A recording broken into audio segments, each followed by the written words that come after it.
Amaury Delan. Lucilla Lacune. Christophe Parolon. Pour le film. Plutôt une histoire au quotidien en fait d'un personnage qui doit vivre avec son autre moi.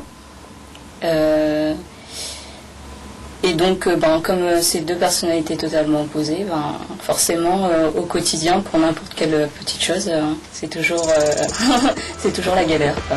Difficile de vivre sous le même toit quand on ne se supporte pas. Ouais, c'est une idée qui est venue d'un reportage qu'on avait vu en fait sur France 3, sur une émission striptease avec donc deux siamoises russes qui vivaient ensemble, une alcoolique et l'autre pas, et donc ils vivaient des moments assez difficiles voilà. Pendant leur existence.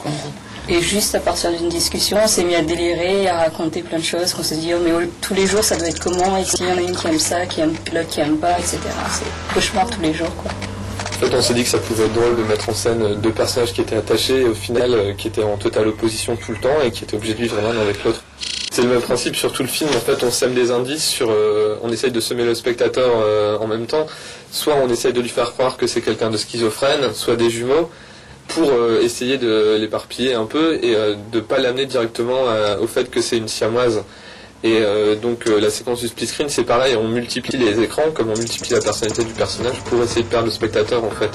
Donc avec cette séquence là, il s'imagine plus aller vers un schizophrène à personnalité multiple que vers une siamoise. Et donc l'idée c'était un peu ça, c'était d'amener le spectateur là où on voulait pour le surprendre à la fin en fait. Alors que dès le départ on sait très bien que c'est un reflet et qu'il y a un chat siamois. Donc normalement on est censé pouvoir... La solution est vraiment dans l'intro du film. Dans l'introduction. On donne les clés dès le départ. Quand des gens nous en parlent, en fait, la réaction elle pour pas toujours la même, c'est tiens, mais on était perdus, on savait pas trop sur quel pied danser pour arriver à la solution, mais à la fin, surprenant, on n'y avait pas dansé. Quoi. C'est vrai que c'est assez satisfaisant de voir que son histoire fonctionne sur vraiment la manière dont on avait envie de la montrer. Siamois. Les siamois, ça a été beaucoup utilisé comme dans tout ce qui est frise. Fête foraine, foire aux monstres, etc. Donc reprendre un petit peu cette époque-là avec tous les termes graphiques qui s'y rattachent. Il y a beaucoup de recherches sur tout ce qui peut être art nouveau.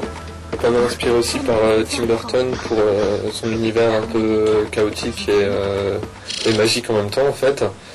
Et il y a pas mal de redondances dans le court-métrage avec son court-métrage Vincent. On a eu l'opportunité en fait de travailler avec Émilie Simon qui nous a fait la bande sonore du film. C'était un chouette moment. On était comme ça pour lui demander.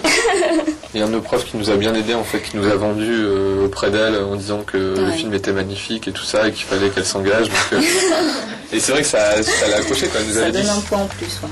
Elle nous a dit que si elle partait pas en tournée, elle ferait la musique et elle nous a rappelé au mois de mars de la première année. Macha boit du coca au cinéma. En travaillant en fait une sorte de partage un petit peu. Donc on passait la voir dans son studio de production ici, on travaillait avec elle, elle nous montrait ses avancées sur son travail sonore et nous en parallèle le travail en fait en image et son avancement.